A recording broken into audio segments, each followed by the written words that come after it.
एक बात तो बिल्कुल साफ है कि जितने भी एग्जिट पोल्स आए हैं, सरकारी एग्जिट पोल, चरण चुंबक एग्जिट पोल्स, वो सारे एग्जिट पोल्स 14 तारीख को धड़ाम से गिरने वाले हैं। ये सारे एग्जिट पोल औंधे मुंह गिरने वाले हैं।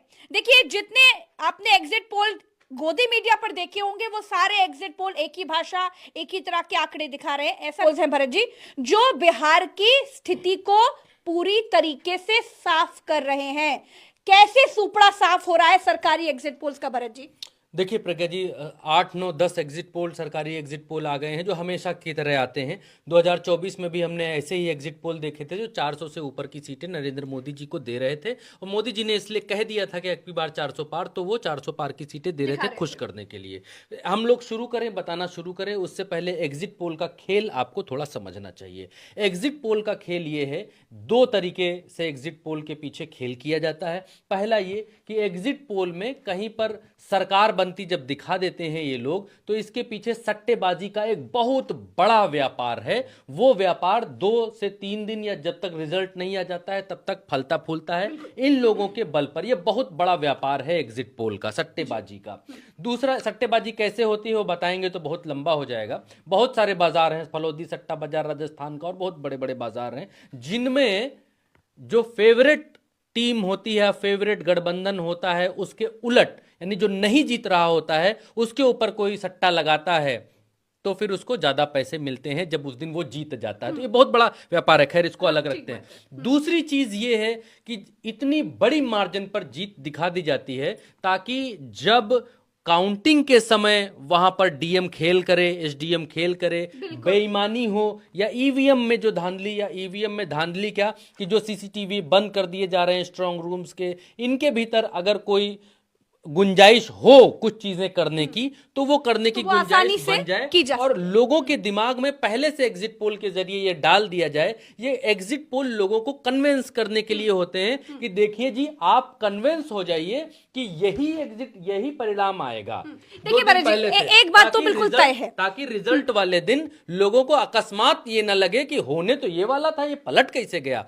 पहले से लोगों का माइंड मेकअप करने का एक तरीका है एग्जिट पोल। बिल्कुल ठीक बात है। ये बात तो तय है कि ये सारे एग्जिट पोल्स जितने आपको दिखा रहे हैं कि एनडीए की सरकार एकदम पूर्ण बहुमत से एकदम छप्पर फाड़ बना रहे हैं, वो सारे धड़ाम होने वाले हैं। लेकिन आप इन पर नजर डालिए। भरत जी आपको दिखा रहे हैं, ये है पहला एग्जिट पोल जर्नो मिरर का। ये क्या कह रहा है भरत जी? प्रज्ञा जी, ये पहला एग्जिट पोल, बिल्कुल सही कहा आपने, जर्नो मिरर का ये एग्जिट पोल है। और इस एग्जिट पोल में आप देखेंगी तो एनडीए 100 से 110 सीटें यहां पर लाता हुआ दिखाई दे रहा है। 100 से 110 में इनका सुपड़ा साफ होता हुआ दिखाई दे रहा है, सिमटते हुए दिखाई दे रहे हैं। प्रज्ञा जी थोड़ा सा पीछे हो जाइएगा तो दिखाई देगा, मुझे दे दीजिए। तो एनडीए यहां पर 100 से 110 सीटें लाता हुआ दिखलाई दे रहा है। महागठबंधन प्रज्ञा जी 130 से 140 सीटें लाता हुआ दिखलाई दे रहा है, जबकि 122 सीटों पर 122 सीटें जिसकी आ जाएंगी उसका बहुमत आ जाएगा, उसकी सरकार आ जाएगी। और अदर में यहां 7 सीटें दिखाई दे रहा है। यहां पर 3 सीटें आ सकती हैं पीके की, और 3 सीटें यहां एआईएम की आती हुई दिखलाई दे रही हैं, और 1 सीट एक और है इंडिपेंडेंट, उनकी आती हुई दिखलाई दे रही है। तो ये मिलाकर ये 7 होते हैं यहां पर द जर्नो मिरर। सिर्फ यही नहीं है, मैंने इसीलिए प्रज्ञा जी एक चीज कहा कि जितने भी सर्वे हैं, रिजल्ट कोई एक आएगा। 10 रिजल्ट नहीं आएंगे, 2 रिजल्ट नहीं आएंगे, 3 रिजल्ट नहीं आएंगे प्रज्ञा जी, रिजल्ट कोई एक आएगा। ये एक और अगला सर्वे दिखा देते हैं, फिर आते हैं प्रज्ञा जी। ये अगला सर्वे है, ये डीबी लाइव का सर्वे, एक सेकंड दे ही दीजिए, मुझे दे दीजिए।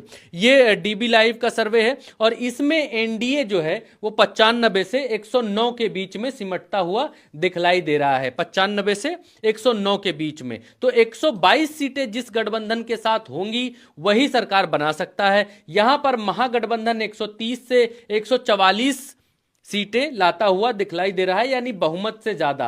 और अदर को ये लोग 8 सीटें प्रज्ञा जी यहां पर देते हुए दिखलाई दे रहे हैं। बाकी के जो सर्वेज हैं वो आपने देख लिए होंगे, हर जगह उनमें नरेंद्र मोदी जी की या एनडीए की सरकार बहुमत के साथ बनती हुई दिखलाई दे रही है, इसलिए हमने उनको यहां पर शामिल नहीं किया है। और 2024 में ठीक ऐसा ही हुआ था। बिहार के चुनाव में पिछले 3 सर्वे ऐसे ही उल्टे साबित हुए हैं, गलत साबित हुए हैं। 2015 ले लीजिए, 2005 ले लीजिए और 2020 ले लीजिए। बिल्कुल, और सबसे बड़ा उदाहरण तो उत्तर प्रदेश का लोकसभा चुनाव था। पूरी तरीके से आप देखेंगे कि वो जो एग्जिट पोल थे वो धराशायी हो गए थे। अब मैं भरत जी एक बार फिर से, आपने जो 2 एग्जिट पोल दिखाए एक बार फिर से दिखा रही हूं, और उस एग्जिट पोल में क्या कुछ निकल करके आ रहा है वो समझिए। जर्नो मिरर, ये जो एग्जिट पोल है इसमें महागठबंधन की सरकार बनती हुई दिख रही है 130 से 140, और ये जो दूसरा एग्जिट पोल है इसमें भी महागठबंधन की सरकार बनती हुई दिख रही है। लगभग वैसा ही है। अब आगे बढ़ते हैं। अब ये आंकड़ा क्या है भरत जी, इस पर आप सीट वाइज क्या कुछ समझाने की कोशिश कर रहे हैं? प्रज्ञा जी देखिए, ये सीट वाइज आंकड़ा है, और इस सीट वाइज आंकड़े में एक चीज मैं दर्शकों को शुरू में ही क्लियर करना चाहता हूं कि इस सीट वाइज आंकड़े में भारत, ये जो आंकड़ा है ये बिहार का एक सर्वे है, जो सर्वे आया है, और इस बिहार के सर्वे में वहां के पत्रकारों के जरिए और वहां के लोगों ने मिलकर ये सर्वे बनाया है। और इस सर्वे में जो है वो जो एनडीए है, एनडीए को यहां पर 100 सीटें मिलती हुई दिखाई दे रही हैं। मैं अभी लास्ट में आपको बतलाऊंगा। अभी एनडीए को 100 सीटें इस सर्वे में, सीट वाइज भी मैं आपको अभी दिखलाऊं, ये सीट वाइज पूरा निकाल एक सीटें हैं, दोनों चरणों की एक सीटें यहां पर हैं। नजदीक से आइए, अपना नजदीक से आइए, दिखाई एनडीए को 100, एक सेकंड और दिखा दीजिएगा, और यूपीए यानी महागठबंधन को 136 सीटें मिलती हुई दिखाई दे रही हैं। एनडीए को 100 और महागठबंधन को 136, तो ये 136 हो गया महागठबंधन, और 100 सीटें यहां पर भाजपा को यानी एनडीए को मिलती हुई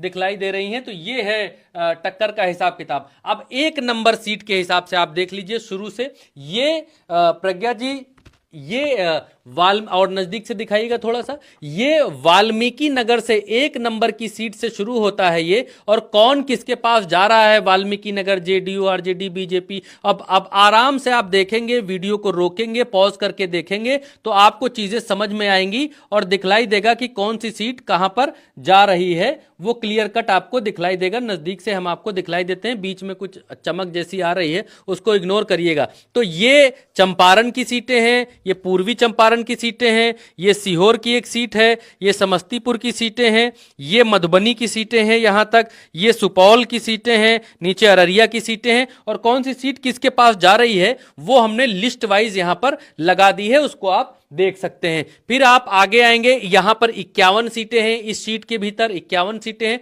यहां पर हाँ, आराम से दिखा लीजिए, कोई बात नहीं, आराम से दिखाइए ताकि दर्शक देख सकें, दर्शकों को समझ में आ सके कि क्या है। और ये 52 सीटों से लेकर 102 सीटों तक इस सीट के भीतर है।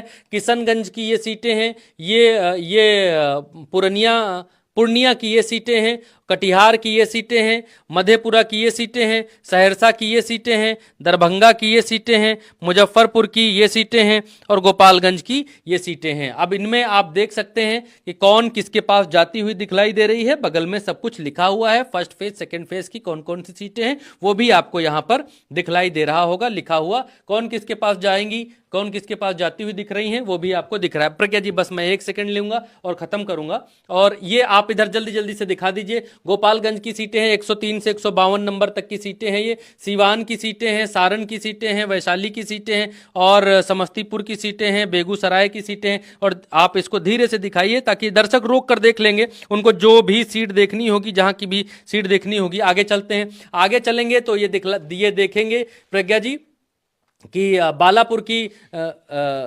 भागल, हाँ माफ करिएगा, दूर से दिख नहीं रहा, छोटा छोटा लिखा हुआ है। भागलपुर की ये सीटें हैं, और बांका की ये सीटें हैं, मुंगेर की सीटें हैं, और इसी तरीके से नालंदा की सीटें, पटना की सीटें, भोजपुर की सीटें, कौन कौन सी हैं, बक्सर की सीटें, वो सब यहाँ पर दिखलाई दे रही हैं। आप आराम से वीडियो को रोक कर देख सकते हैं कि कौन सीट किसके पास जाती हुई दिखलाई दे रही है। ओवरऑल का आंकड़ा भी 1 सेकंड में हम आपको दिखला देते हैं, और आगे देखेंगे, इधर दिखाइएगा तो ये 205 से कैमूर, रोहतास की सीटें, अरवल जहानाबाद जिले की सीटें, गया की सीटें, और नवादा की सीटें, और जमुई की सीटें यहां पर आपको दिखलाई दे रही हैं। और कौन किसके पास जा रही हैं वो भी इस तरफ, इस फ्रेम में कौन किसके पास जा रही हैं वो भी यहां पर लिख दिया गया है, वो भी इधर आपको लगा दिया गया है। आप देख सकते हैं कौन सी सीट किसके पास जा रही है।